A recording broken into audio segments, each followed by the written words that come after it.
On behalf of the Board of Directors of the Bexar County Health Collaborative, I welcome you to the 2013 Bexar County Community Health Assessment rollout. This year, the Health Collaborative celebrates 16 years of service to the community. Since 1997, I'll speak to that a little bit later again. What started off as a special interest project for a group of 4 hospital leaders is now a community-wide collaborative effort. A small group expanded out to a very wide community stakeholder group. What began as a reasonable financial decision to do these assessments on behalf of the hospitals is now the catalyst for conversations such as the one we'll have this morning, and action such as the Community Health Improvement Plan that we'll talk about later, that yields a better return for the entire community. 16 years later, the board is a diverse group made up of hospital systems, community-based organizations, universities, business, and community members whose mission continues to be to improve the health status of our community through collaboration. And we'll speak to that again in a little while, I think. We're very privileged and honored to host this event today. This is, how many have we done so far? 5. We've done 5 of these events so far. And so again, thank you for allowing us the opportunity to share this final report information with you. This time I'd like to introduce Elizabeth Lutz, who is the Executive Director of the board. Thank you. Thank you, Steve. It's much taller than I am, so I'm going to lower this a little bit. So as Steve mentioned, the 2013 Community Health Assessment is the 5th assessment that has been conducted and provided to community. And in 2010, we started to do some tracking of information for the very first time in order to look at process improvement and ensure that we were delivering the type of report that was going to be useful for our community and that we could really build from that point forward. So I'd like to just take a moment to share some of the information that we found from the 2010 assessment and its tracking methods.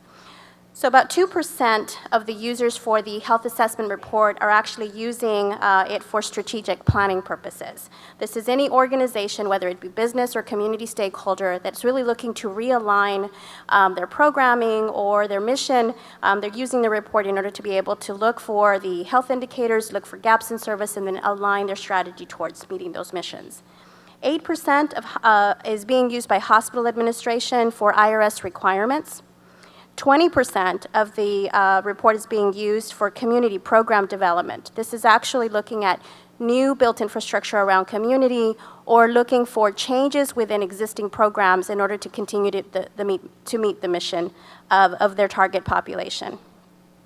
30% of users are using it for academic research or higher education. These are people that are graduating either undergraduate or graduate studies in public health, community health, or even research or grant writers that are looking to advance or publish papers. And 40% of the use of the report is for grants and funding opportunities for the community. So since the 2010, over 2,000 copies of the executive summary were distributed, and there were more than 5,000 online downloads. This does not include colleague shares. So this doesn't include when we have requests for PDF and then those go forwarded over to other colleagues. The community health assessment was also shared with other communities at the Association of Community Health Improvement Conference and the American Public Health Association Conference. And we were also asked by the Robert Wood Johnson, actually invited by the Robert Wood Johnson Foundation to conduct a webinar for county health rankings with roadmaps to health. Since then, our collaborative and the report has been used as a reference by several states as a model for conducting health assessments to include California, New Jersey, Wisconsin, Illinois, and not so far away, our neighbors in Austin. So we would like to recognize those efforts because although we're talking about a community health assessment, really what we're talking about is our community here, all of you guys as stakeholders. And we couldn't do any of this work without the tremendous support and generous funding support from our sponsors. So I'd like to give recognition and thank the Baptist Health Foundation of San Antonio, the Bexar County Department of Community Resources, Kronkowski Charitable Foundation, Methodist Healthcare Ministries of South Texas, San Antonio Metro Health Department, and United Way of San Antonio and Bexar County. So for that, we applaud you and thank you very much. I'd also like to thank and recognize the leadership behind the health assessment and the community health improvement plan process. So if you're here, if you will please stand. First, Dr. Steve Blanchard, a professor of sociology at Our Lady of the Lake University.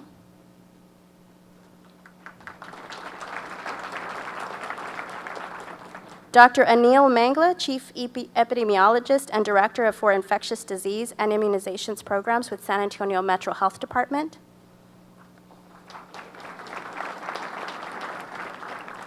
Ms. Palmira Arellano, Vice President of Public Relations and Communications for Methodist Healthcare System.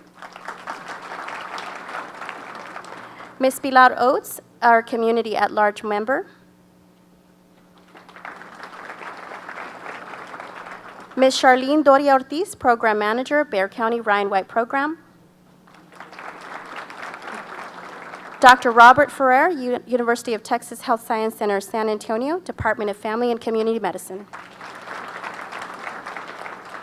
Dr. Laura McKiernan, Associate Professor, San Antonio Regional Campus, UT School of Public Health, and Director of Now Data. And last but not least, Charlotte Ann Lucas, Managing Director of Nowcast Assay.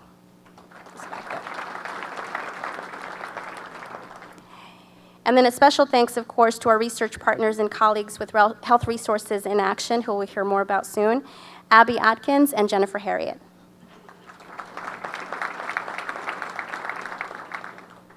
We'd also like to thank our media partner, MD News, for their generous support and in-kind donation of articles in their magazine throughout the year and into next year. Thank you, MD News, for providing us that valuable support of media exposure. So I just wanted to recap and say again that this is an effort that is not done just by the board of directors, not just done by the Health Collaborative, but really it takes all of these different individuals and, of course, your partnership and your continued support in order to be able to provide a quality health assessment that each of you can use and that each of you can take on as an action plan moving into a community health improvement plan. So without further presentations, I'd like to actually go ahead and introduce our very first speaker. I have the honor of presenting to you Senator Vandepute. Senator, if you'd like to go ahead and come on up. Senator Leticia Vandepute has been a practicing pharmacist since 1980. She represents a large portion of San Antonio and Bexar County.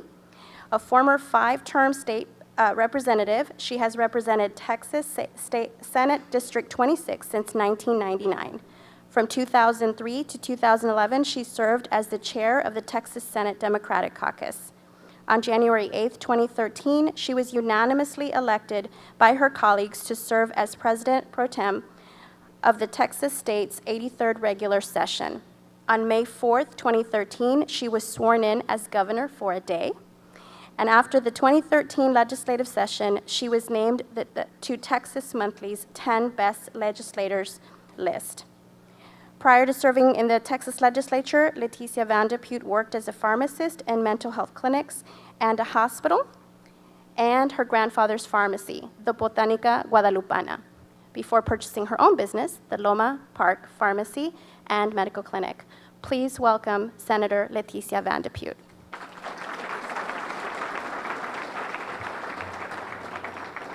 Good morning, buenos dias. I am very, very proud to be here this morning. Probably because my native San Antonio, my Bexar County, has always been so collaborative. As an itty-bitty practicing pharmacist in the late 70s, okay, my age is public record, so it's all right. There were people right here in this room who reached out to me because of my practice setting in San Antonio's West Side. And they wanted to find out different information about how my patients were using los tecitos, las hierbas medicinales, those herbal medicines. They wanted to find out in our area of need how many folks came in and wanted to purchase syringes, but did not have a prescription for insulin, but desperately wanted to get clean. They asked me how my seniors, my personas de tercera edad, were utilizing their medications. Because remember, that was before, way before Medicare Part D with prescription medications. And those of you in this room, you know how you fulfilled my own professional knowledge by working collaboratively way before I ever entered the Texas legislature. And why is it so important to us to reach out to those who are actually working with patients, working with people in the community? It's because our health is the most valuable thing that we have. I mean, think about it. There are other cultures that when you lift a drink, you say cheers. But in San Antonio, right, you lift a drink, it's salud. It's to your health. That gift of health is not just predisposed genetically. That gift of health is nurtured by the healthy environments that we live in. The amount of fresh fruits and vegetables that we can buy, the predeterminants that are set sometimes by the level of poverty in our communities. It is about walkable communities. It's why it's so important that at the city level, that somebody in the zoning commission has a public health background, because we want communities to promote activity and walking. And why do we take statistics in the first place? Is it because it's interesting to know those facts about our mortality, morbidity, infant health, obesity? Is it just important to know that? No. The reason we focus on the data is to see where we can improve, where we can move forward. In the legislature, very early on, meeting with a group of people here, we were concerned about the number of child deaths. And so I introduced a bill that would have a child fatality review team, interdisciplinary, to review each unexplained child death. And folks in the legislature, my colleagues said, Leticia, that's so horrible. Why do you want to go over when a family has already lost a precious child? Why would you want to? I mean, why would we want to find out? And the answer is pretty simple. It's not so that we focus on the death or the tragedy. It's so we can focus strategies on how to keep them alive. And because of that, the data that was collected was very important. In Bexar County, we knew that as soon as the data was concerned, that we had a higher incidence of children who were killed or had horrible outcomes in motor vehicle accidents because either they weren't using child seat or they weren't using them properly. And so the United Way, with this health collaborative, went on an active program to teach parents and grandparents how to put children safely in a car seat. And our hospitals all made sure that every infant that left their facility was in a baby car seat, an infant car seat. And look at the data, remarkable. And so concentrating on the data is very important. But can it just be the hospitals? Absolutely not. Can it just be the healthcare practitioners? Absolutely not.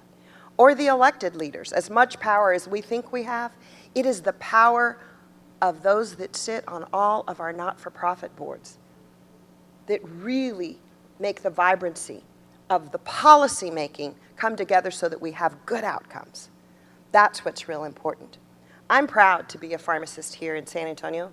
In fact, a little later on today, I will be at Davila Pharmacy again on San Antonio's west side. And it is a joy for me to be there. I get to interact with patients, but also it gives me a perspective as a policymaker that I couldn't get anywhere else. I look forward to that collaboration on a daily basis with discharge, case managers from the hospitals that call because we're going to have one of our patients discharged, and they need everything to be able to remain healthy. I get to talk to doctors' offices and physicians, and not just here in San Antonio, because of the place that I work really has a niche on special needs children. It's not unusual for me to be talking to a physician at Parkland Hospital, and the patient lives in Marshall, Texas, because we take care of children with metabolic disorders or cystic fibrosis, cerebral palsy. And so on a daily basis, I get to do that. But what is so exciting for me is to see my community come together when they have the data, leaving all the egos outside, which sometimes can be difficult, coming to a table, having the conversation about how do we improve the health of the people who live in this great county. Not how do we improve health care, how do we improve health? And that has a strong birth in public health. Why do we have immunization programs? Why is it important for us to make sure that not just infants complete all their shots by 2, but that all of the folks who are able to or are at risk make sure that they get their flu shots, their pneumonia shots, and all the other array? Why is it important? Because it increases that productivity. It reduces healthcare costs for all of us. But the real payouts are not at the corporate board tables or the not-for-profit tables or at commissioner's court or city council or in the legislature. The real payout is at the kitchen table with families. When they can live a life of dignity, when they can live healthy lives, then we all benefit. And so I want to thank all the partners today for the beauty and the vibrancy and the necessity of understanding the data and coming together and making use of it. The other day I met an incredible young lady, and she's only 13, and I want to leave you what she said. She said, life is like a camera. You focus on what's important, capture the good times, develop from the negatives, and if it doesn't work out, take another shot. And that's what our community does. It comes together, it focuses on what's really important. While we're doing that, we want to have a great time, and nobody celebrates like San Antonio. And then understanding our negatives so that we can improve them. Oh, that's great. And then working together. And guess what? If it doesn't work out, we try again. Congratulations to all of the partners, to everybody who's here together. With this knowledge, we'll improve the health of the people who live in Bexar County. Muchísimas gracias.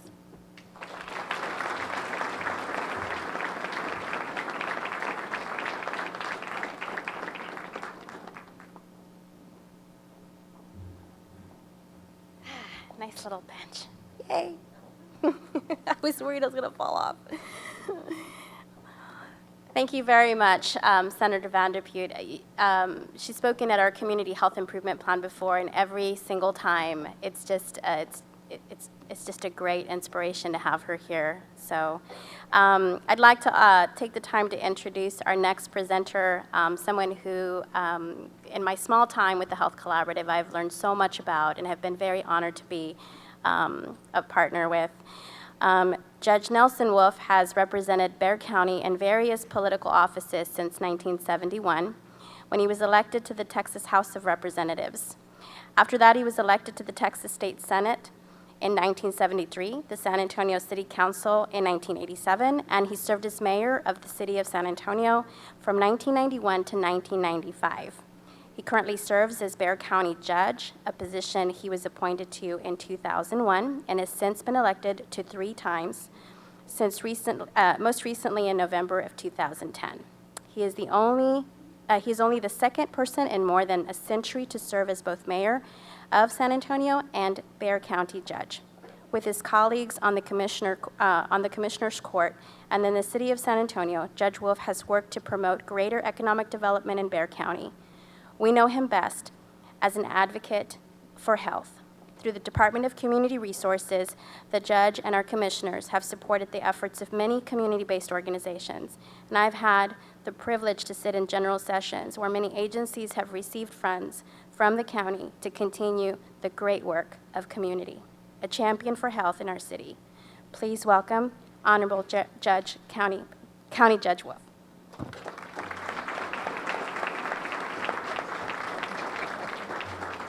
Well, thank you, Elizabeth, and thanks for the great work that you're doing along with Dr. Steve Blanchard and pulling everybody together on this health collaborative.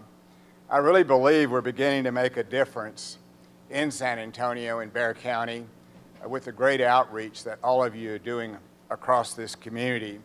And we're beginning to see some aspects of health getting a little bit better. Whether it's obesity or teenage pregnancy, we see some declines in that. But we know we have a tremendous amount of work ahead of us and some issues facing us today that are absolutely critical to bringing good health care to people in our community.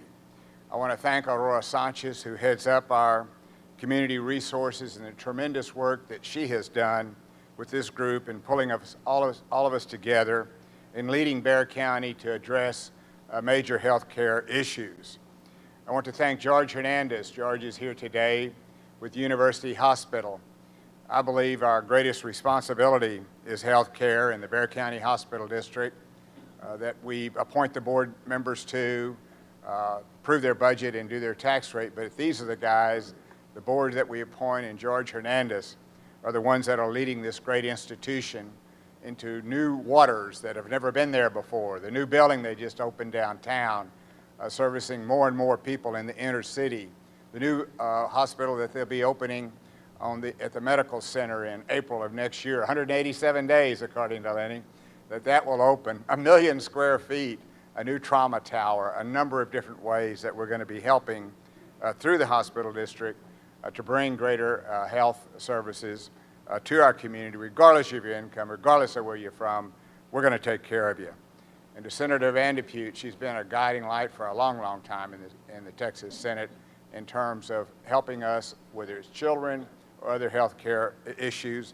She's been there for us, and I want to thank her very much for the great work that she has done.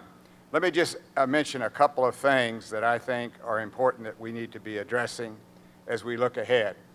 We need to continue to plow money, as we have in the last 10 years since I've been there, into the court systems that treat people rather than punish people.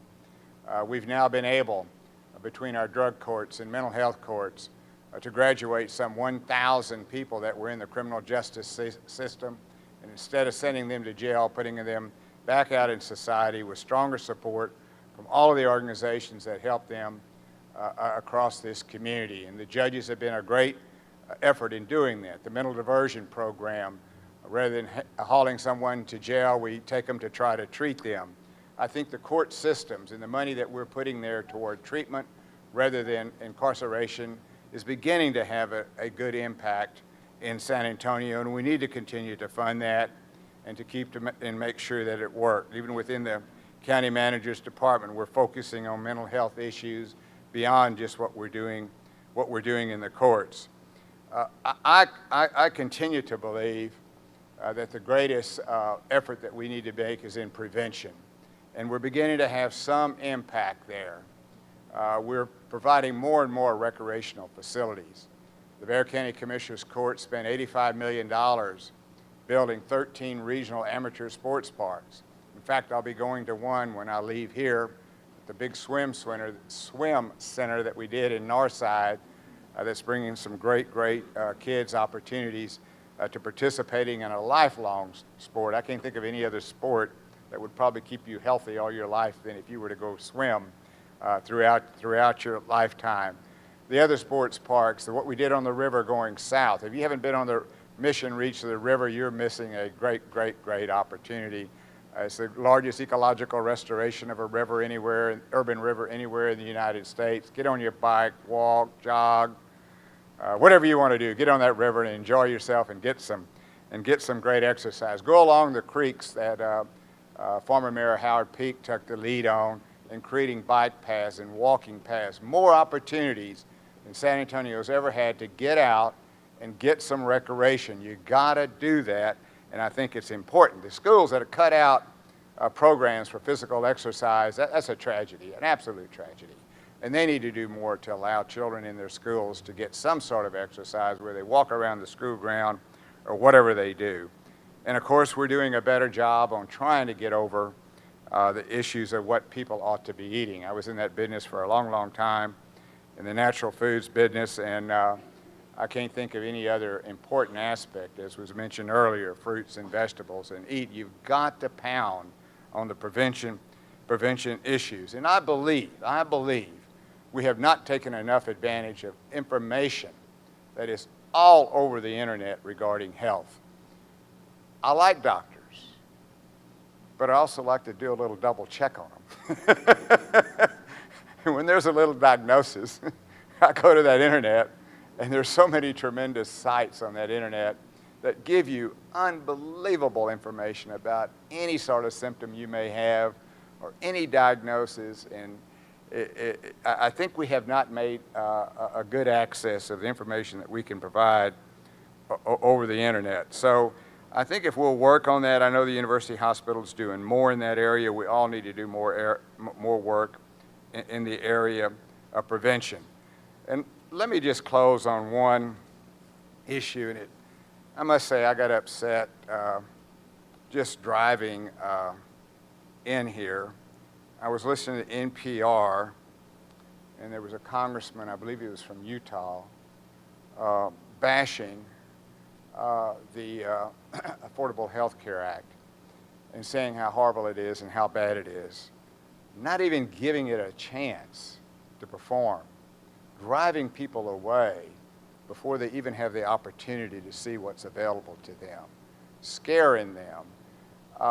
We're in the throes of a very, very important period of time in health care, and I know the federal government's had some computer glitches, and I know there's been some anger with respect to that.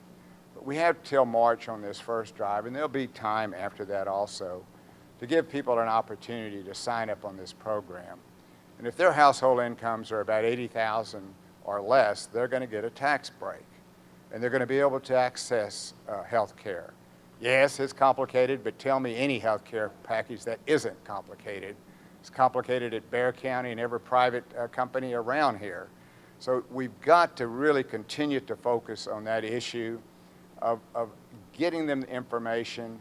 Hopefully it's going to be something that's going to be good for them, and hopefully they will sign up.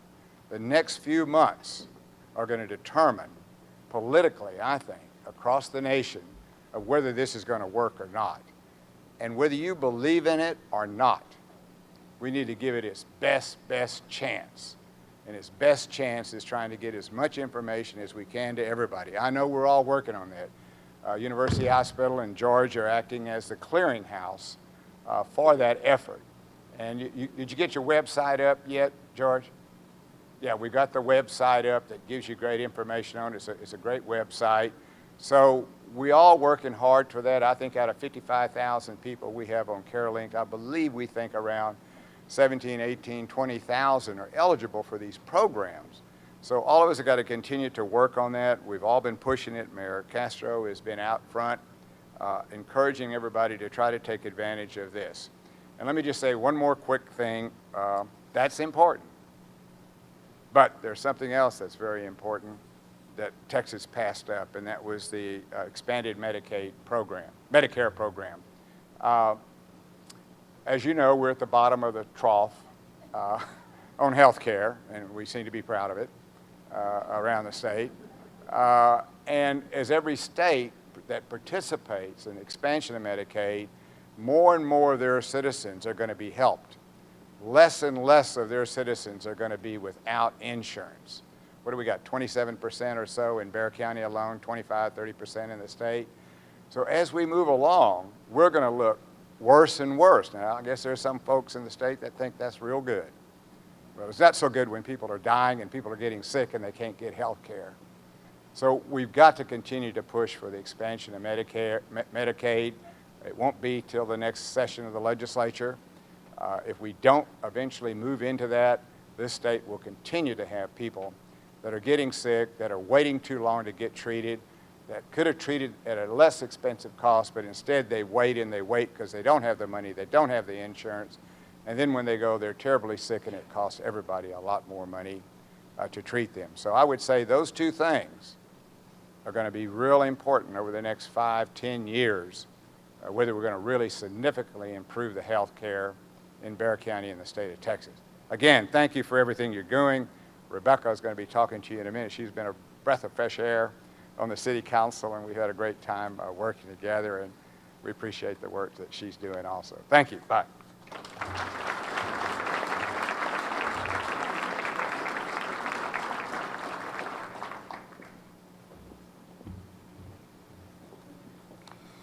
Thank you, Judge.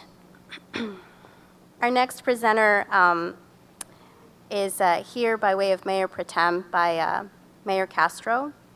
On May 2013, Rebecca Villagran was elected to serve City Council District 3.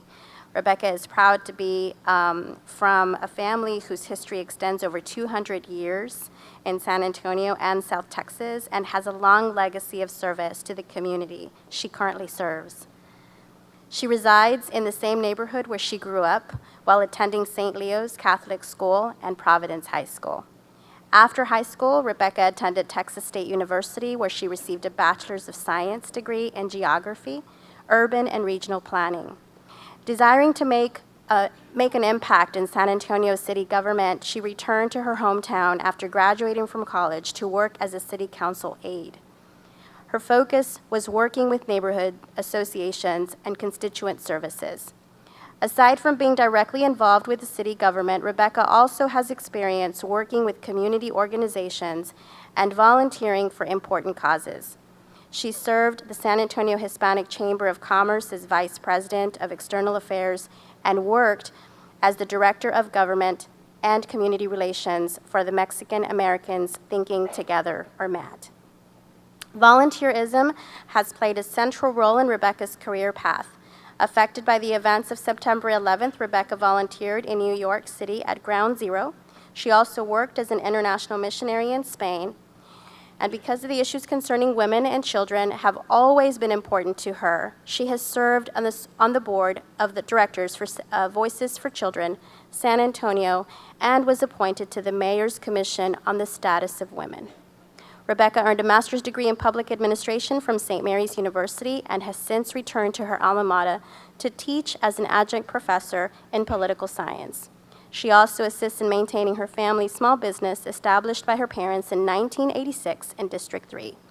Please welcome Mayor Pro Tem, Ms. Rebecca Villagran.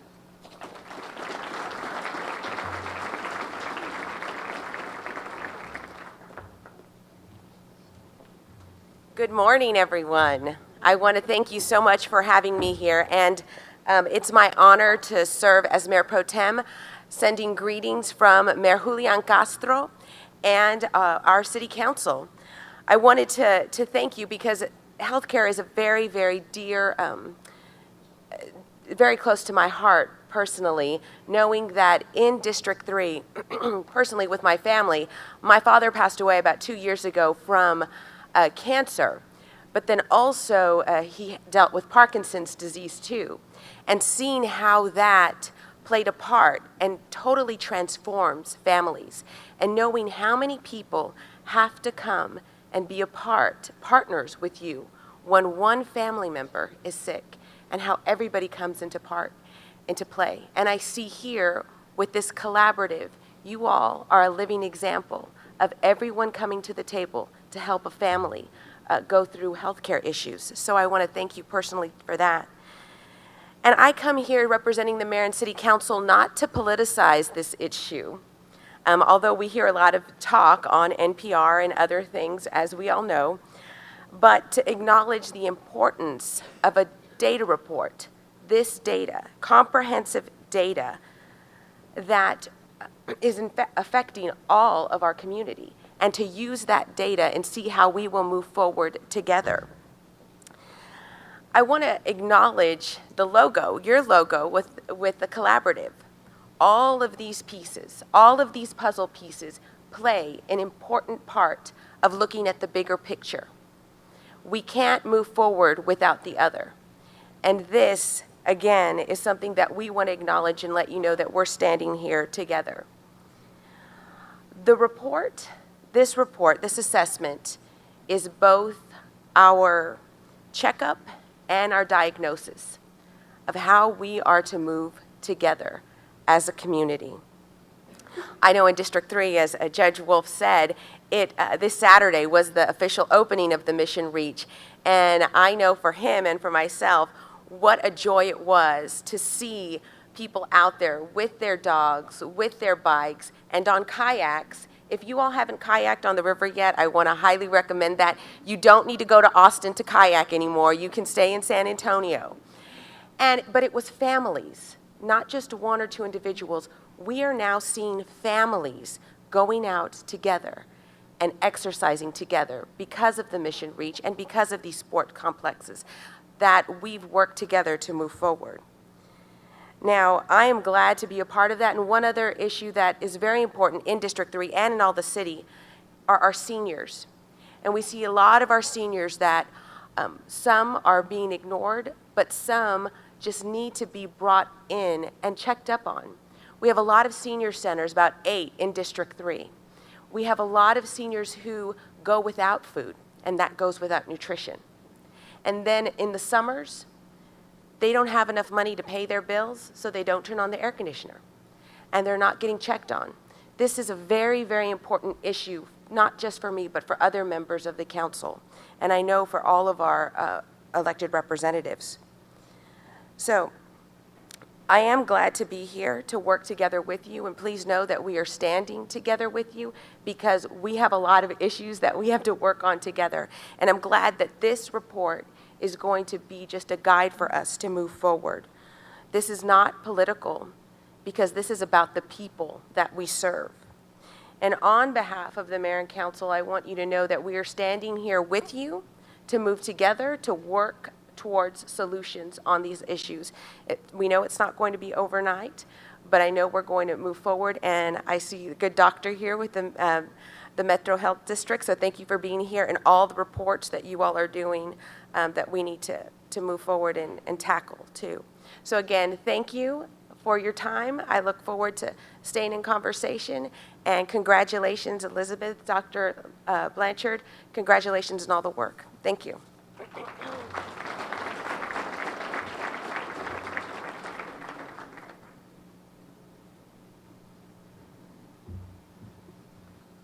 Okay, well, after listening to all of our wonderful leadership, I'm very, very proud to now introduce our leadership, my leadership, my board of directors and my board chair specifically, to provide you the information of the community health assessment. So, Steve, if you'll come up. Steve, again, is the Health Collaborative Board Chair and our Health Assessment Data Committee Chair. Dr. Steve Blanchard and Abby Atkins, Director of Research and Evaluation for Health Resources in Action, will be presenting our 2013 Community Health Assessment Report.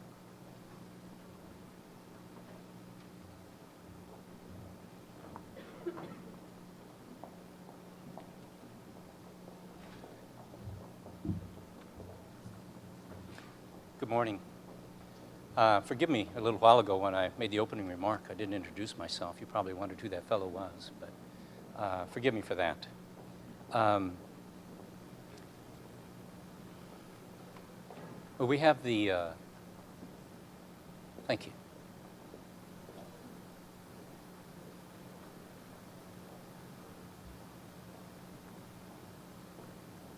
I have to practice with this. The right button, right, advances it? There we go. Thank you. Before we begin, I'd like to make a comment, somewhat, I guess, kind of related to what we're about to do, but as an introductory, shall we say, preface. Elizabeth has mentioned the Robert Wood Johnson Roadmaps to Health, and she'll talk a little more about that later in the hour, or our presentation here today. As some of you may know, San Antonio is among the finalists for the prize of the Robert Wood Johnson Foundation's Roadmaps to Health. And I think that recognizes, Robert Wood Johnson recognizes how well we are doing, and that we are on a successful roadmap to community health. In the news release, when that was announced last week, I was quoted as saying that we are rapidly becoming one of the healthiest communities in the nation, living in the heart of one of the unhealthiest states, or as the judge so aptly put it, in the trough. But I think what we'll see, and we have seen over the course of the assessments, that momentum is growing and growing and growing to be one of the healthiest communities in the nation. That's evidentiary. I'm not just making a declarative statement there.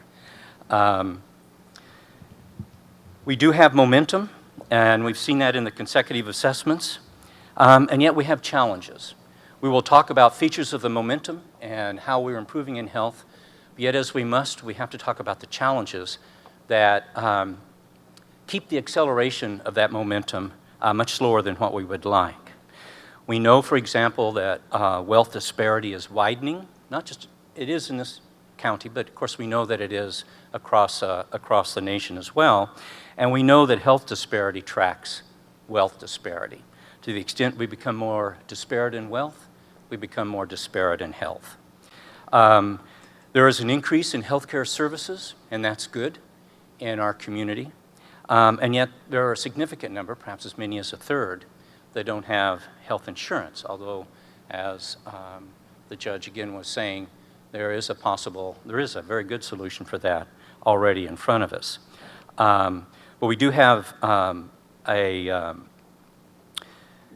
healthcare services increase. I think to me, there's always a salient finding. I think the salient finding for me this year is not so much health related as it was last time, as it is the sense of community engagement, the sense of community cohesion. When I talk about community, I'm not talking about San Antonio or Bexar County, it's just community. All of us inside, if you will, the boundary of Bexar County. There's a strong sense of community engagement and community cohesion. And as the senator said, we're collaborative. We are a collaborative community, and that's reflected in those of us that are here at the table. Individuals, groups, institutions, organizations, governmental entities, we're willing to come to the table, sit at a common table, and look at the problem and come to common solutions. And I think that is a good place for us to be. And so having said that as sort of a preface, let's see how this story unfolds in the story aspect of the 2013 assessment. These are what we want to do today for the present objectives. Talk a little bit about the goals and methodology of the 2013, discuss key findings and themes of the assessment, identify some potential uses and channels to access, and identify opportunities to involve in the 2014 CHIP. I think from my standpoint, the CHIP is important as the CHA. That's what we call it. The Community Health Assessment is the CHA, and the Community Health Improvement is the CHIP. So we talk about the CHA, CHIP, from the CHA to the CHIP, to the CHA to the CHIP, to the CHA to the CHIP. It is a sequence, and they are very interrelated and complementary, and we want to talk about the CHIP before we can. That is the action plan. And then I think talk a little bit here now, give some comments about the Health Collaborative.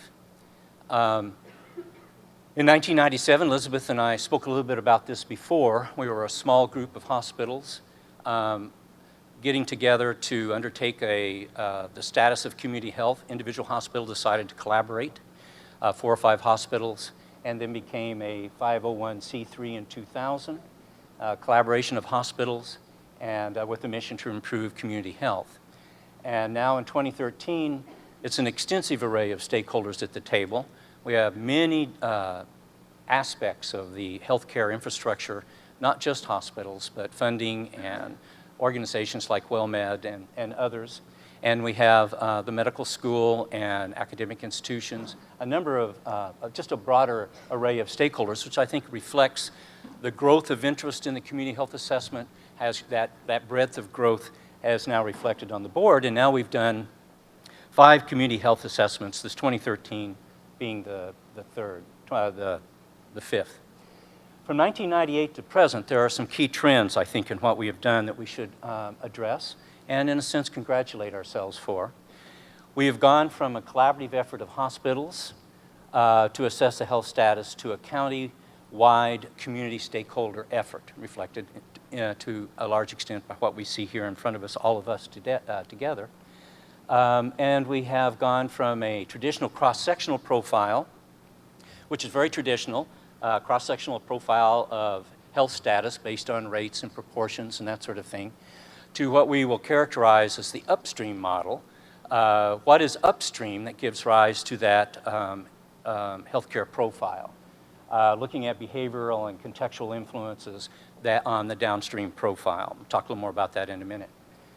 We've gone from essentially administrative level data, vital statistics, which has always been instrumental and key to the development of any profile. We have about as complete and accurate a vital statistics system as anywhere in the world, so why wouldn't we rely on it? And to an assessment where the community voice is involved, from primary data collection or using secondary data to primary data collection based on community voice. And then lastly, we've gone from, in the early days, from I guess we would call it an essentially shelf document, a reference document, to an assessment with an action plan, the Community Health Improvement Plan, which is something that we'll talk about towards the end of the hour Abby and I are doing. Upstream, downstream. Now, I think this is an important way to think about this, because when we look at the profile, we want to know, why did this happen? Why do we have this profile? What can we do to change it? And so one way that we have thought about characterizing this, and it's a growing way of thinking about it in public health and healthcare infrastructure and healthcare sector generally, is to go upstream to behaviors and then go on upstream to context. So in the downstream, we have the health profile built on vital statistics, and the flow is to your right. And then we look upstream to see what might have given rise to that profile, and we see that upstream are health-related behaviors. The behavior risk factor survey, self-survey that the CDC does is a principal source of data for characterizing behaviors across the country, but we use heavily here in the county, in our community, for characterizing behavior upstream of the profile. And then the idea is that what gives rise to those the profile of behaviors, or the features of behavior, is the upstream context, the context of neighborhood. Here we look at socioeconomic factors, we look at a number of characteristics of neighborhoods themselves, the infrastructure of neighborhoods, and so that when we're downstream at the profile, we look upstream to the behaviors and we look farther upstream to the context. Now, of course, the behavioral profile gives us a chance for programmatic intervention to assist community to change its behaviors, health-related behaviors, and the contextual influence on the downstream profile gives an opportunity for policy at the level of the municipal level and at the county level. The methodology for the 2013 Community Health Assessment. We create the health outcome and behavioral profile. That's just what this report is. It has upstream and downstream components. It includes community voice, as I spoke about a minute ago. We began 13, 14, 17 years ago with administrative data. Now I'd have to say the weight of the report is on community voice. Community voice through focus groups, key informant interviews, and extensive community meetings where individuals get together, community members get together, the neighbors get together and talk about issues of health in front of them and what might be those strategies to improve health. And then we have data and communication partners, many of them, but I wanted to mention these two principal ones.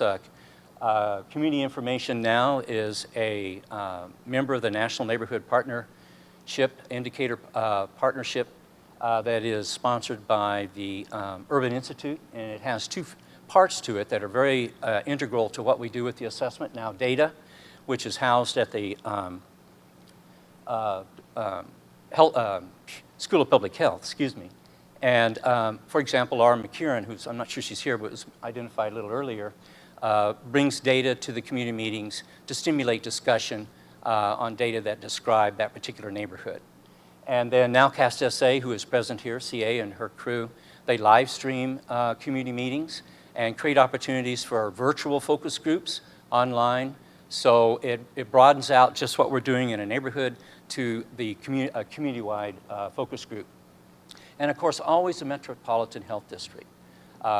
They are on the board, as is the county. Metropolitan Health District is a source of a lot of data, or provides data from the BRFIS, and they are the holders of the vital statistics. So they are critical to any undertaking we do in the way of community health assessment. So let's take a few minutes and look at some demographic features. I think one way we can think of this are features of the neighborhood context. There are about half a dozen slides here to kind of get ourselves started. Some things that are new for 2013. 8 subsectors based on zip codes. Now, this is an important piece. Previously, what we've been doing is aggregate census tracts when we would do those neighborhood sectors, if you remember that from previous reports. We've converted this year to zip codes because while hardly anyone knows their census tract, most everyone knows their zip code. And while hardly anyone reports health on the basis of census tract, except maybe the Metropolitan Health that can do that sort of thing, most everyone, hospitals included, report data by zip code. So that makes the information more interpretable by everyone, but it does cause an interruption in the time series because from what we had 2010 and previous was based on a little bit different definition of geography, and now we're doing zip codes. We haven't quite figured out a comparability table to take you cleanly from 2010 to 2013, but we will solve that problem, I'm sure. But from now on, we'll be at the zip code level. We've incorporated indicators identified in the 2012 CHIP. When we do the CHA, we want to see what the indicators are that represent the CHIP to see how well the CHIP is doing. So one of the principal functions of the CHA is to assess the CHIP. Right after we finish this, the steering committee for the 2013 assessment becomes the steering committee for the 2014 CHIP. And we'll redesign or rethink the CHIP based on the 2013 outcomes. So that CHA-CHIP connection is very, very vital. And we have incorporated indicators that are important, health indicators that are important for SA 2020 to help to broaden out the sector participation in the community health assessment and the CHIP. We have hyperlinks to additional data sources that you'll see in the report, which we haven't done before, capitalizing more on the highly interactive electronics around us, and available in search format. I don't know if Tim is here. One of the ways that you'll be able to interact with our report is you'll be able to go up, and I think we've got a demonstration here somewhere, go up into, say, the executive summary. If you see a table that you like, you can retrieve it easily and incorporate it into a report. And of course, it has all the sorts of attributions that are required for that sort of activity. Okay. This is the map that you can see now. It looks slightly different geographically because it's aggregates of zip codes. So what are the key findings? This is the features of the neighborhood context that I'll address before Abby gets into some of the more health-specific findings. Now, I was going to ask you a question before I pop this up, and I will with the next slides. But the question was, how do you think the population has changed over the last few years? And you'd probably say, I doubt you would say, well, it's in decline. And you would be right, of course. It's that it's not in decline, that it's on the increase. And here you can see that it is. And natural fertility, more births than deaths, immigration from other regions of Texas in the country, and of course from Mexico and other regions of areas of Latin America. And so what this means, of course, when we think about it in healthcare, is that the need, indeed, the demand for healthcare is growing, commensurate with the growth in population, something we have to think about. And we're doing it because we're increasing healthcare services. I meant to ask the other question here. Age distribution. I was going to ask you, how do you think we're distributed in age groups? And you might say, well, we're very young. And you would be right. We are young.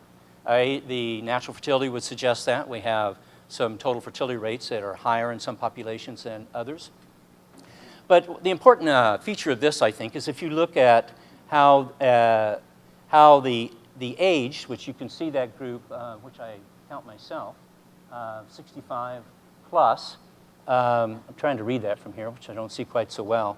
But you can see that bar on the left. There's a 19.9, goes to 23.1, 23.4, and then those groups above that are increasing.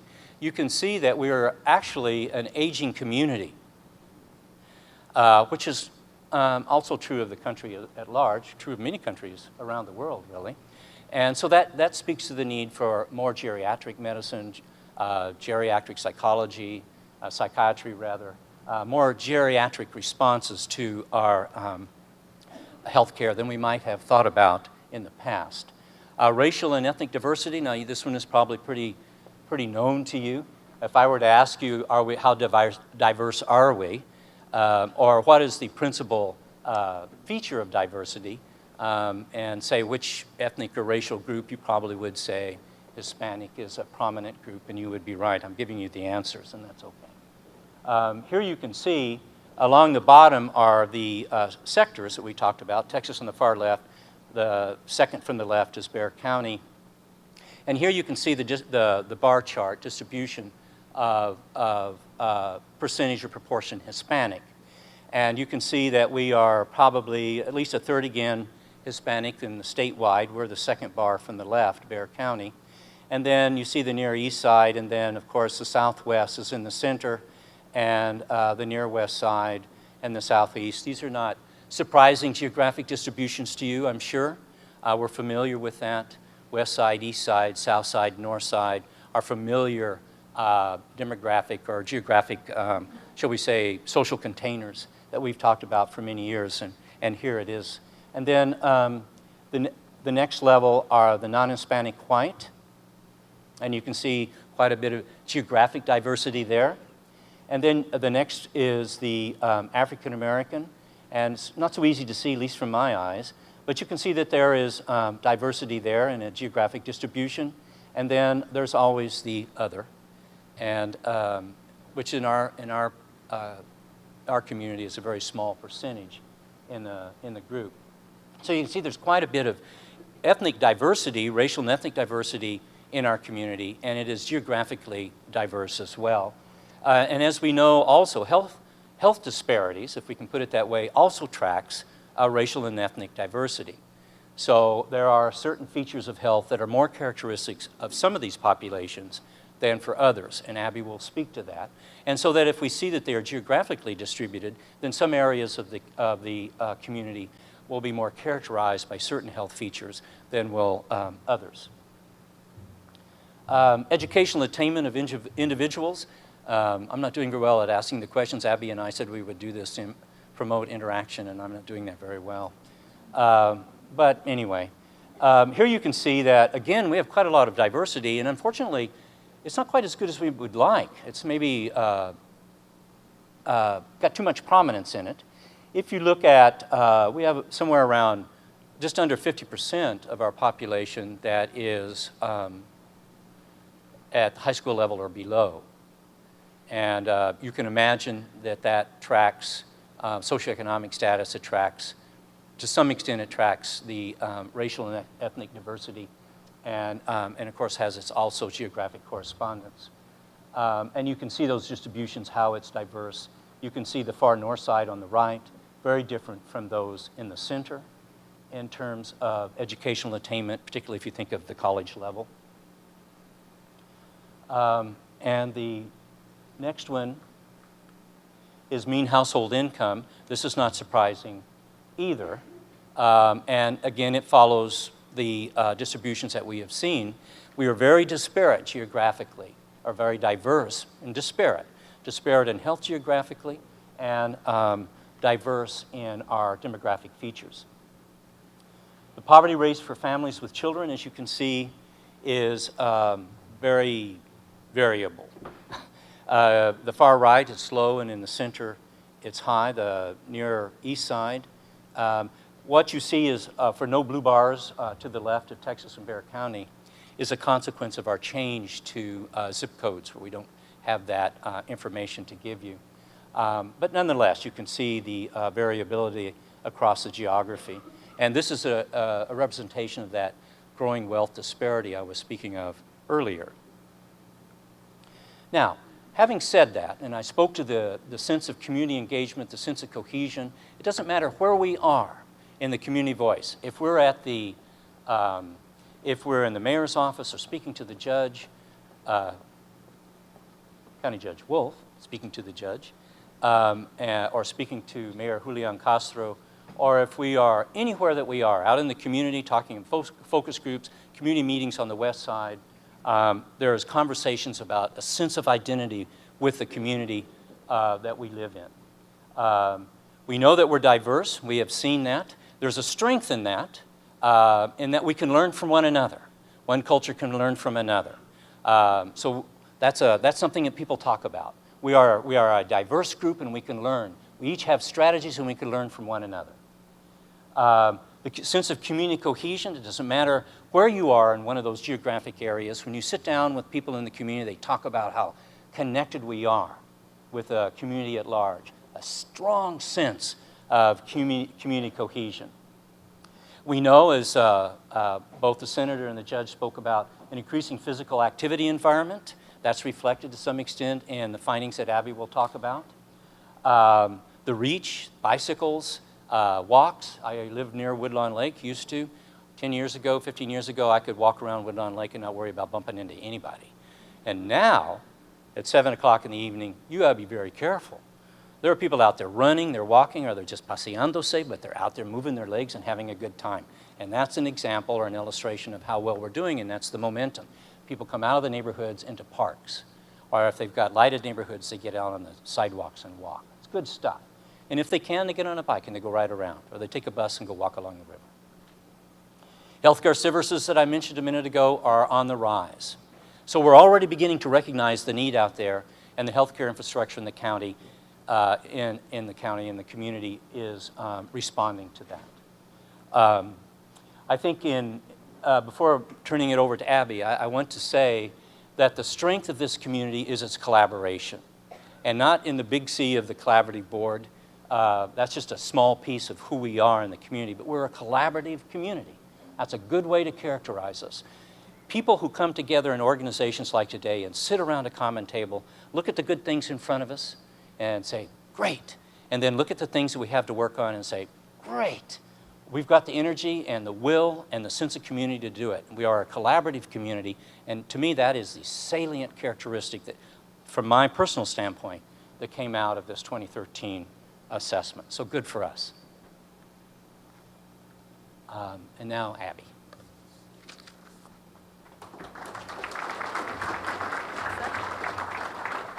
Oh, don't you worry, he'll be back. So Steve has talked about all of the upstream items that are in the community health assessment when we look at this upstream, downstream model. And here in Bexar County, you've got a growing population that's predicted to grow 7 to 10% over the next 10 years. You have an increasing Hispanic population. By the way, those 2 points, I live in New York, we lost the Senate seat. We lost a House seat, and several of them actually, to Texas. And we have 40% of the population that has a high school or less degree, and a diversity of income across the county, as well as some increasing rates of poverty.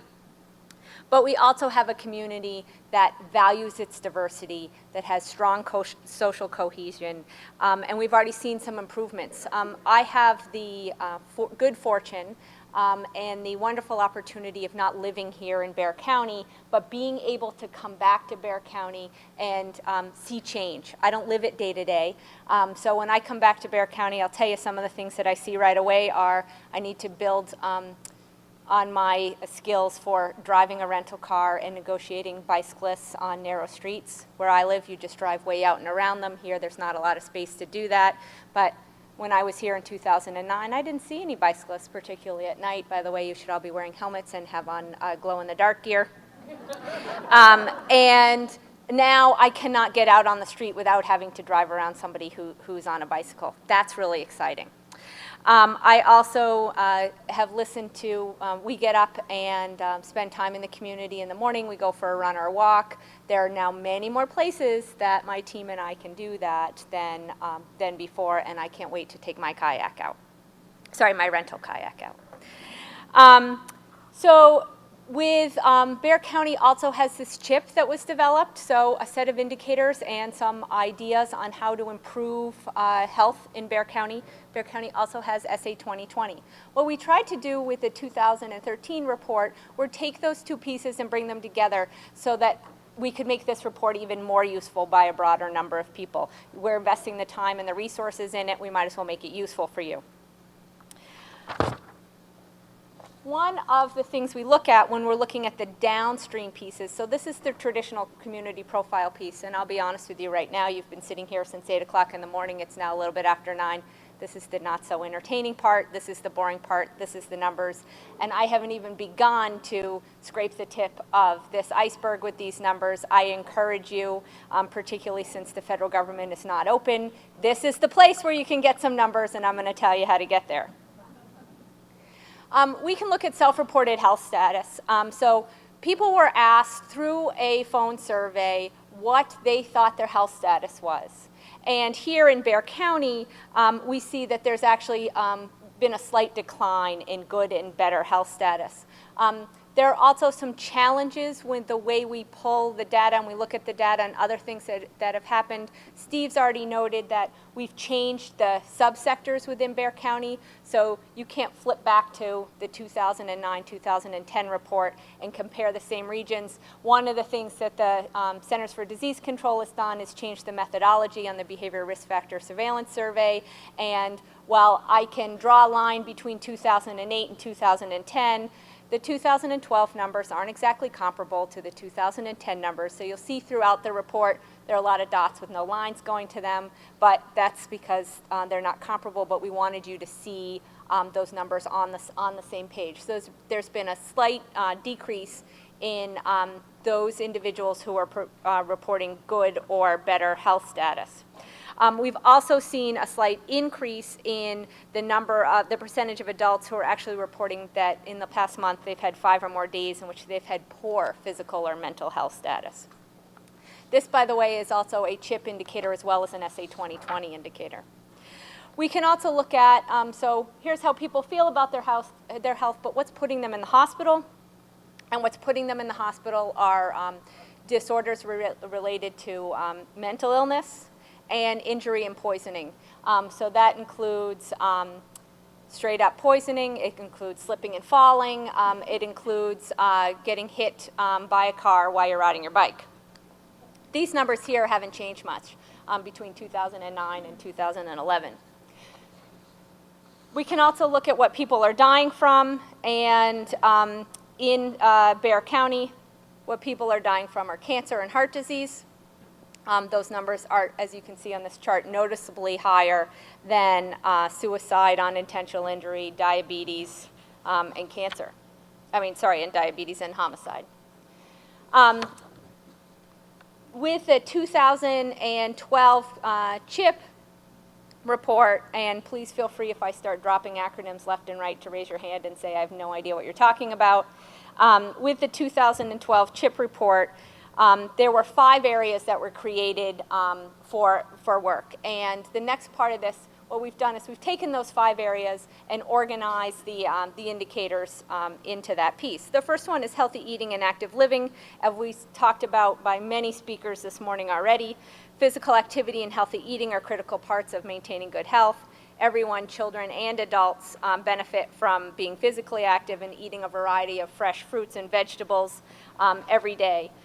Regular physical activity and good nutrition can reduce a person's risk for obesity, chronic disease, and make certain health conditions, certain health conditions from worsening over time.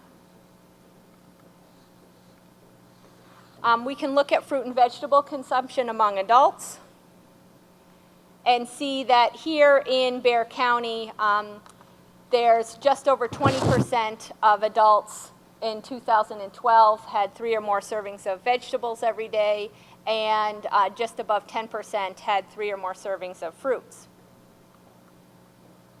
When we look at youth, we can see from the Youth Risk Behavior Survey, we can see that in Bexar County, just over 20% of young people, these young people actually are high school students, had 5 or more servings of fruits and vegetables during the past 7 days, which is slightly higher than Texas. So also keep in mind when you look at these charts, the top of these charts are at 25%. We got plenty of room to grow here. While we may be doing better than Texas for the young people, there's lots of opportunity here. We can also look at people being physically active. For adults, this is both a CHIP and an SA 2020 indicator. For adults, we're actually seeing a slight decline, but it seems to be leveling off with the changes in methodology and with the changes that are going on here in San Antonio. I suspect we're going to see some more changes in these numbers. But when looking at adults who are engaged in activity for exercise, we're looking at somewhere between 72 and 75% of adults here in San Antonio. When we look at young people who are engaged in activities to be physically active, we see Bexar County staying about the same and Texas declining a little. We also see unique opportunities within the public schools and other school systems to look at requirements around physical education, particularly at the high school level, and how often that is offered and what's the quality that's offered for young people. We do have some successes here in San Antonio that should continue to be celebrated, but not ignored, in that just because we've had these successes doesn't mean we need to stop doing a lot more work to make sure that we continue on a downward trend. Obesity rates for adults in Bexar County actually have declined from 2010 to 2012. There are 2 sets of numbers out there. One is the Behavioral Risk Factor Surveillance Survey numbers. The others are the CPPW numbers. When you look at the CPPW numbers, you actually see a larger decline than the BRFIS numbers. Both of them are valid. When we look at youth numbers, we're seeing a decline in Bexar County while we're seeing an increase in Texas. This, to me, continues to support Steve Blanchard's earlier comment about being a healthy city in one of the most unhealthy states. Another area in the CHIP that we look at is healthy child and family development. The well-being of mothers, infants, and young children determines the health of the next generation and can help predict the future of public health challenges for families, communities, and the healthcare system.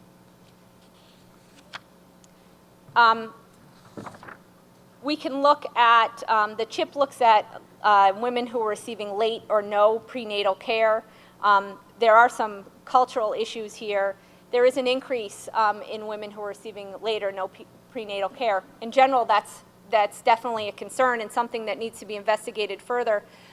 However, it also needs to be considered some of the cultural implications of this and whether or not how families are set up to support prenatal care.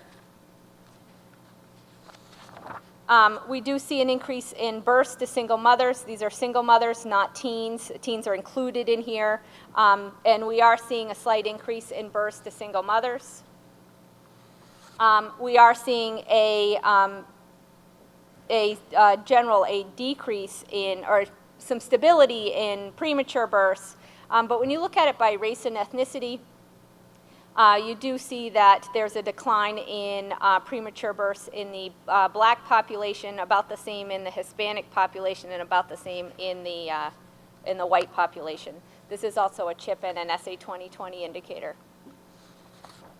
And we do see some exciting improvements in infant mortality.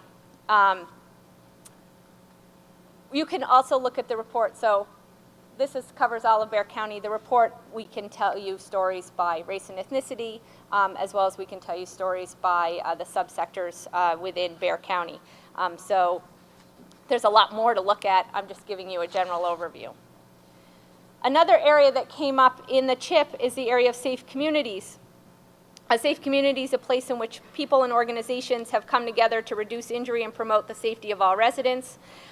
This is an opportunity to develop safe neighborhoods by identifying what works locally, plan how to replicate successes in our neighborhoods across the county and enhance systems that respond effectively to community-identified safety needs.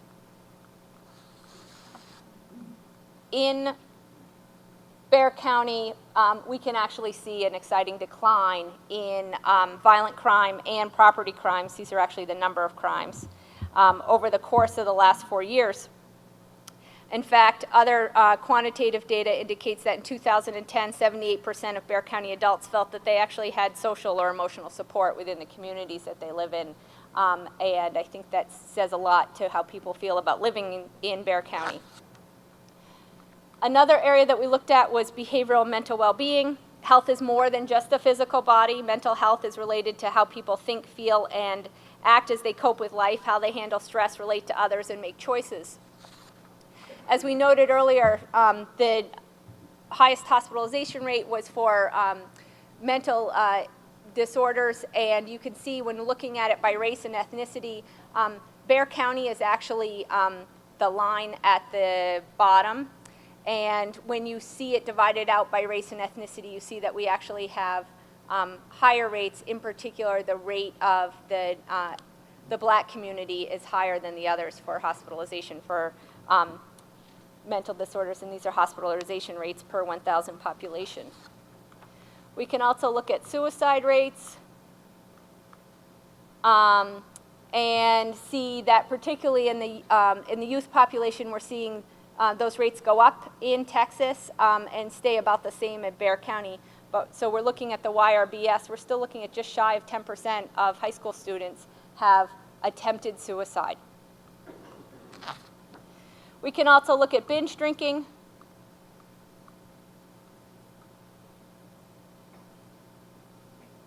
So I can look at binge drinking on the sheet in front of me. Oh, there we go. And we can see that binge drinking has gone up in Bexar County, as it frequently does with changes in the economy, and binge drink for adults, and has gone,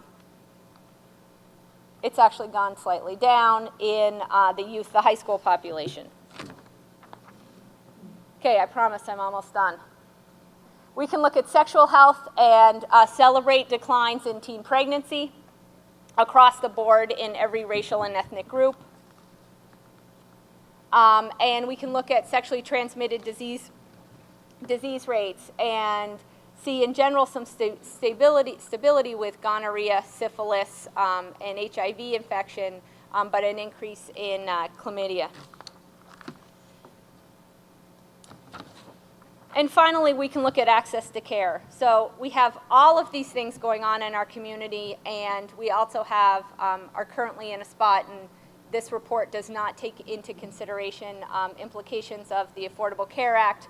We see that roughly 28% of adults in Bexar County do not have insurance as of 2012, and just shy of 20% have actually said that they're delaying medical care because of the cost of care. Hopefully with changes on the federal and the local level, we can see these numbers decline. Steve?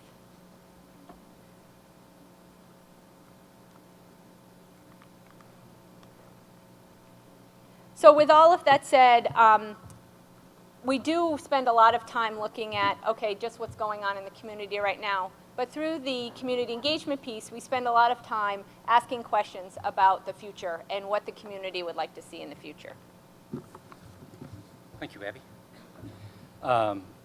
As a member of in community, I think it's a useful distinction that we make, that we may work in the community, in organizations and stuff, but when you're engaged, you're in community.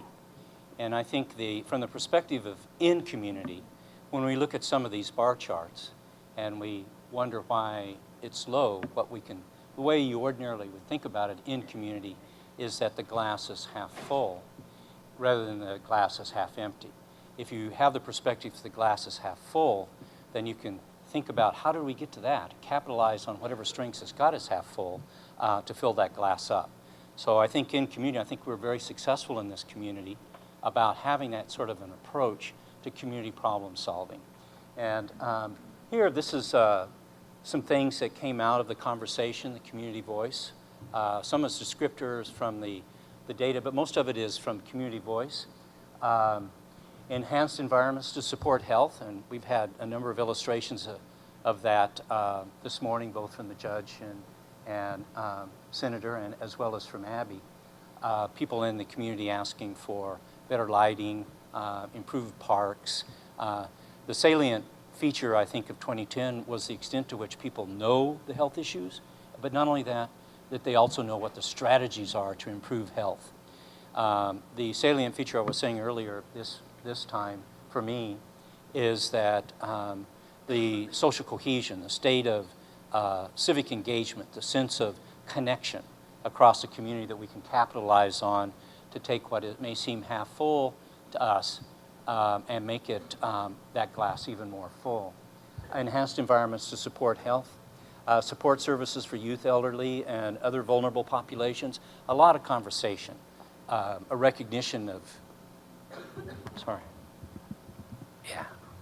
a lot of recognition on the part of members in the community at all levels, key informants, focus groups, and at community meetings about developing support services for youth and for the elder and other vulnerable populations. And some of this is based on data that, say, the Now Data Group bring from CNOW to stimulate conversations at community meetings. But a lot of it is just people know it. They have a good sense in their heart of what the issues are and want to speak to them and have ideas about improvement. More health education. We had a conference this last Friday, San Antonio Health Literacy, and that's what that's about. It's about how can we facilitate, say, interaction between physicians and patients in a way that patients can understand what is in front of them in terms of a regimen, how to interpret and follow the descriptions on the side of a bottle, and also for the physician to understand something about the person that's in front of them, and that it's an interactive health literacy. So more health education, focus on prevention. Of course, that's always what we want to do. We want to figure out how to avoid something from happening rather than reacting to something that's already happening. But the conversation is there, moving beyond, looking at what can we do in strategies to prevent poor health outcomes. And of course, the one that I think is so characteristic of us this year is, or the recognition is so characteristic, is greater community engagement. This, to me, is the foundation that we will build our improved health and accelerate a momentum. This is the engagement that will bring us to the table in collaborative ways and be grateful for where we are and sit and come to consensus about what we can do to get even better in health.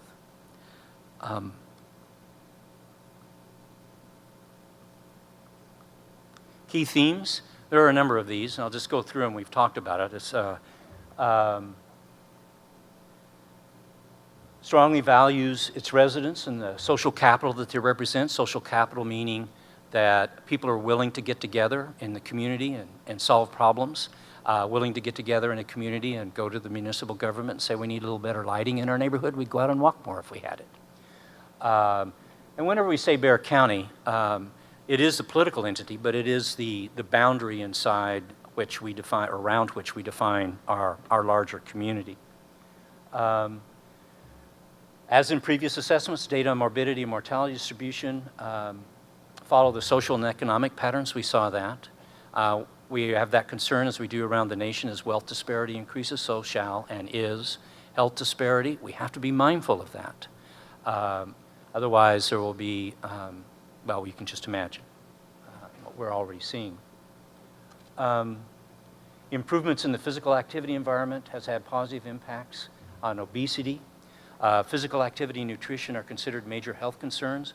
Many people in the neighborhoods want to figure out how to do a community garden in order to get immediate access to fresh vegetables that they might not otherwise have easy access to. And there is an awareness about physical activity, just like I spoke of Woodlawn Park. You go over there this evening, those of you that are not in that area, at 7 o'clock with your tennis shoes on and shorts or whatever you wear to go for a walk. You'll find it very crowded, and that's a good thing.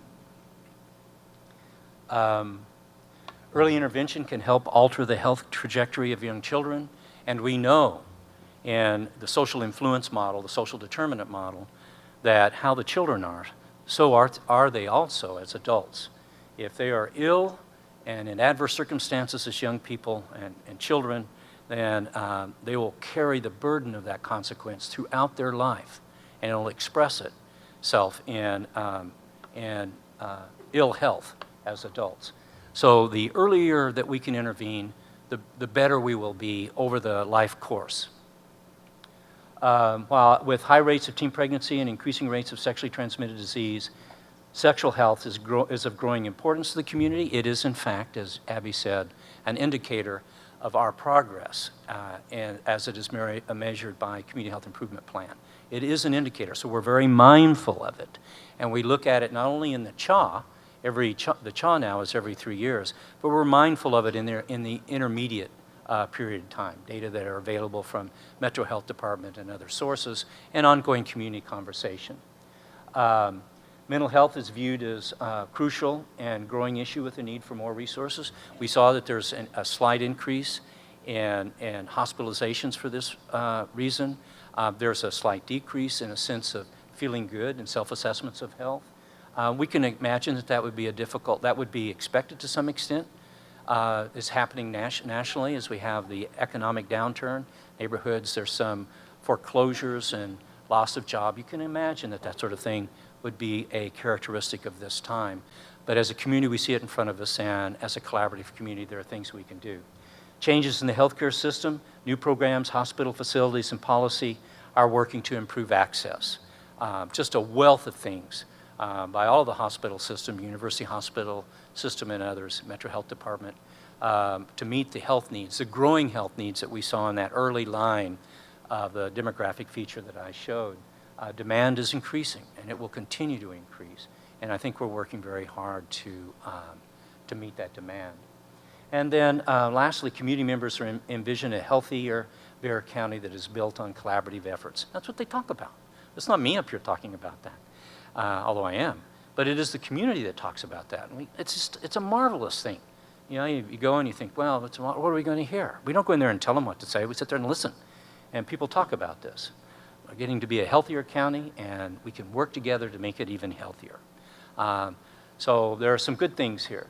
Abby's going to talk for a few minutes about the use of the community health assessment and close this out.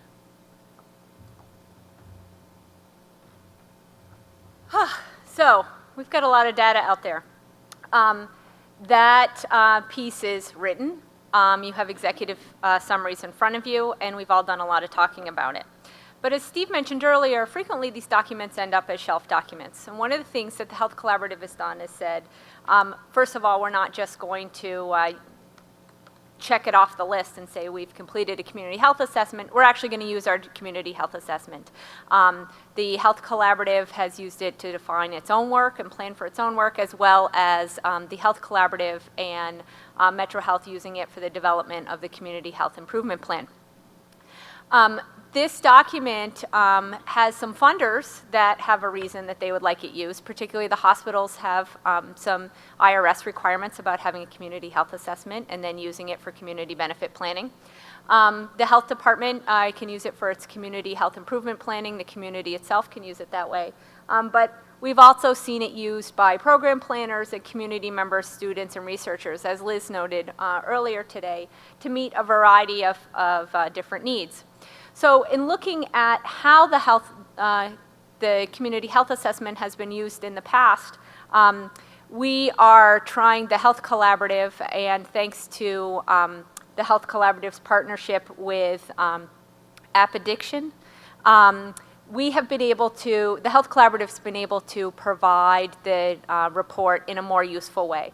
You can always go to any of the hospital websites and to the health department website and download the PDF of the document. I'll tell you right now, make sure you have plenty of paper in your printer, and it does look better in color than it does in black and white. So if that's not a deterrent for downloading it and printing, you can download it and use it, but be careful with the printing piece. You can go to the Health Collaborative's website and see the new online interaction version. This is where you all internally say, "Woo, that's so cool." I don't think I can move it from here. Can we go to can you click on the interactive online version piece? Oops, no, can you go back one slide? Yeah.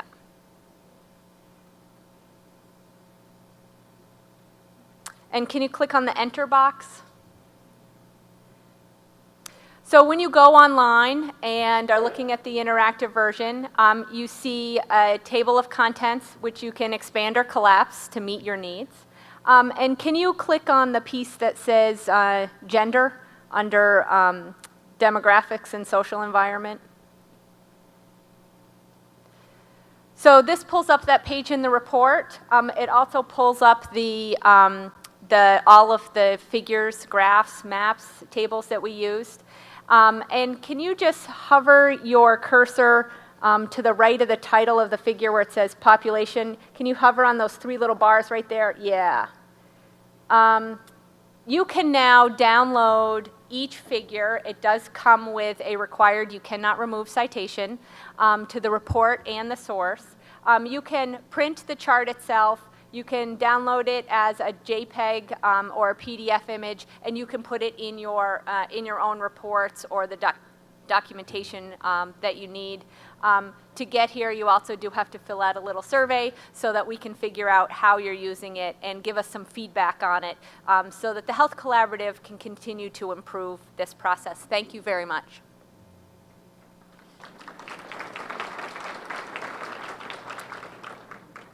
The next phase for us is the 2013-2014 Community Health Improvement Plan.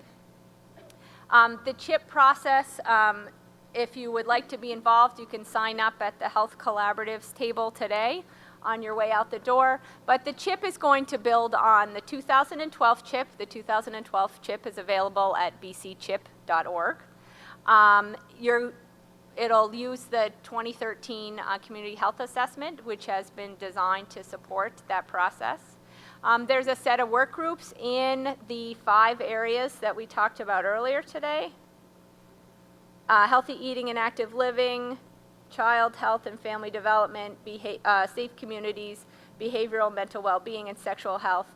There'll be a series of 4 meetings over 4 months in which the project each work group will pull together their section of the report. A whole report will be developed, and there'll be opportunities for community members and partners to take action. That piece you can sign up for those work groups. I encourage you to peruse the existing report that's there. And do we have any questions?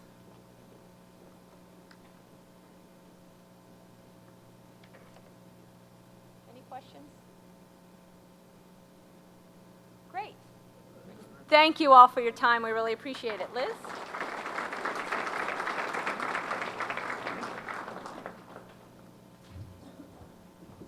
Thank you, Abby and Steve. So next we have a presentation by our friends at Nowcast SA who have done a great job, and I'm going to go ahead and have them do the film. You know, for a while now, we've recognized that there's a big challenge in San Antonio with regard to health. In San Antonio, we have a diabetes rate that is twice the national average, childhood obesity, adult obesity that's well above the national average. And what we're trying to do is to give folks both the information and the infrastructure they need to get healthy.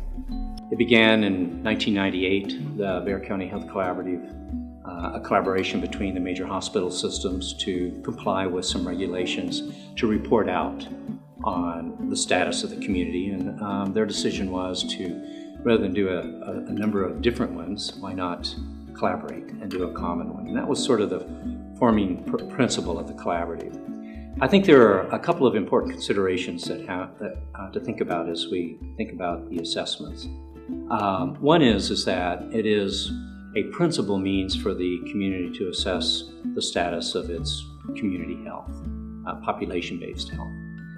Health assessment is normally used with looking at the recommendations once the data has been analyzed. This is then shared with many other stakeholders, and the stakeholders is the local health department, the hospital system, nonprofits, and these are then programs that will be implemented in the city. What is it about those 1,000 people that walk through the door that have changed their health outlook in a real materialist, sustainable way over time? That's a different type of measurement, it's a different type of rigor, and a different type of accountability maybe than many are used to. But that's a change in San Antonio that we know is going to get us much closer to yielding the return that we want on the right side of the equation. The health assessment is invaluable to a healthcare system like Methodist. We use the assessment to help guide our community outreach efforts.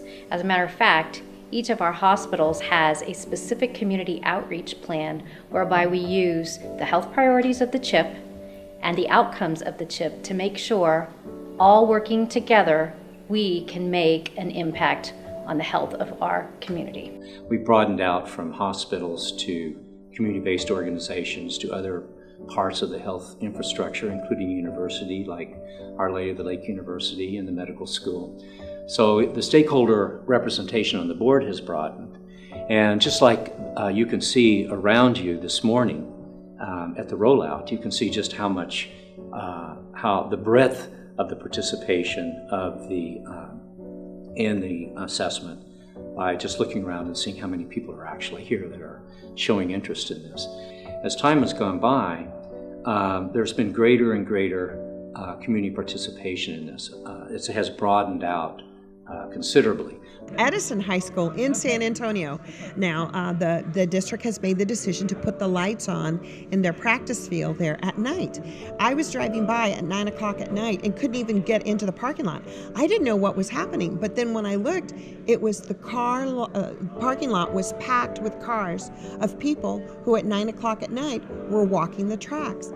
That goes to show you there wasn't anything in that community at night that people could go walk. And who's going to walk in the middle of the day with 100-degree weather? Those are the types of decisions. They may mean a small thing for that, but for those communities and for those people taking advantage of that, that's going to benefit their health. It gives the municipal government, let's say, and the county government an opportunity to look at the contextual issues upstream and what can they do to help neighborhoods change the character and the dynamic of the neighborhoods that will improve behaviors. For example, better lighting, better sidewalks, improved parks. People, I think we found in the 2010 assessment, the most salient thing that I think came out of the 2010 assessment is the extent to which people know what the health issues are and they know what the strategies are they need to employ, but they don't have the opportunity. It's all about giving folks the opportunity to get healthy and some of the motivation to do it too. We've set very specific goals to lower the diabetes rate, the childhood obesity rate, the adult obesity rate. We've made some good progress on a couple of those, but we still have a long way to go by 2020 to hit our goals. Where we're going in San Antonio going into the year 2020 is wholly owned and born out of the hearts and minds of San Antonians themselves. We have a very dynamic board and a very dynamic community. The county judge's office is very much a part of this. Bexar County Hospital District, along with the Center for Healthcare Services and our Human Services Department within Bexar County, headed by Aurora Sanchez, is using the health assessment program to identify where we ought to be putting our resources and the ability that we have to assess those needs and to answer those needs. And we've become a model around the country for the way to do assessments. And what we're about to do, and we'll announce it during this meeting, is a community health improvement plan, which is the action plan from the assessment. We don't want it to be a fixed document on a shelf. We want to do something with it. And so we have, beginning in 2010, and now reviewing it 2013, the Community Health Improvement Plan. So we're in a very good place. We have what we call the CHA, Community Health Assessment, and the CHIP, the Community Health Improvement Plan, the CHA-CHIP connection. And it's very powerful. And it's a lot of interest, a lot of people come to the table, the stakeholders, and have conversations with us. And it is a model around the country. So we've done very well in this city in that regard. Congratulations, Bexar County and San Antonio, for taking ownership of your health. We now invite you to join us as we continue on the journey of community health improvement.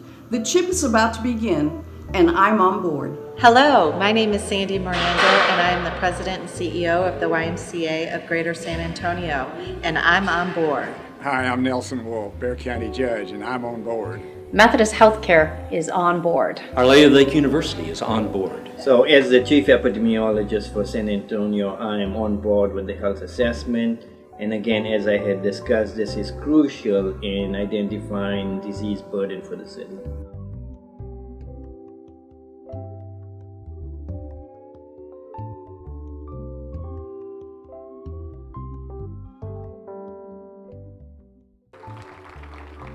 So I'm very proud to say that after 16 years, we have so much to celebrate because we've done so much. But I have to tell you that the Health Collaborative doesn't stand here alone or ahead of any one agency in this room. We stand next to you in celebration of the growth and tremendous impact that we've seen over the past couple of years. You see, it's not just the board of directors of the Health Collaborative or our awesome Health Collaborative team that works tirelessly to do efforts and bring partnerships to the table like these today. That can take a bow and say thank you. You know, we've done it. We did it. It's actually everyone in this room today and in the community out there who is dedicated to creating opportunity that leads to better and improved health. Those that work tirelessly to bring new resources, fund projects, align missions, and all with the collective vision of a better and healthier neighborhood, district, precinct, San Antonio, Bexar County, region, state, nation. This year we have the great honor of submitting a nomination for our community, defined by our partners, everyone here today, for the Robert Wood Johnson Roadmaps to Health Recognition Award, which honors outstanding community partnerships that are helping people live healthier lives. The Robert Wood Johnson nomination for our community gives credit to the collaborative efforts that have yielded better results, like a drop in obesity rates, reduced teen pregnancy, and increased teen pregnancy prevention education, improved access to community resources, just to name a few examples. The role of our stakeholders in providing health is so diverse, and I'm going to just give a couple of examples. We have great community partners with Nowcast, whose mission is to promote and facilitate an inclusive civic conversation by empowering neighbors to identify common issues and share information through education, training, community news, events, and multimedia. And thanks to Nowcast and her team, they were able to make this possible, the video today, and will continue to do these types of publications to really share with all of you the different work that's happening by a lot of different partners here today. We also have a great partner in Health Access San Antonio, HASA, who is a nonprofit community collaborative charged to securely exchange health information amongst providers and physicians in community. HASA's data will offer a unique view on how care is being delivered across care providers in the community and assist in identifying patterns and trends in care, needs for services, and developing benchmarks for the region.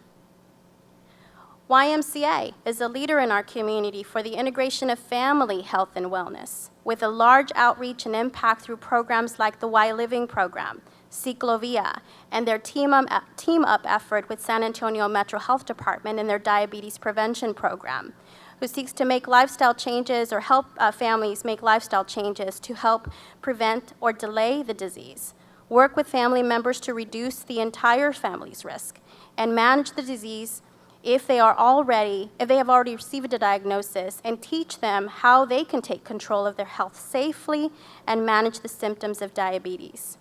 We also have a great partnership with Project Words Teen Pregnancy Prevention Collaborative that includes members like Healthy Futures of Texas and UT Teen Health.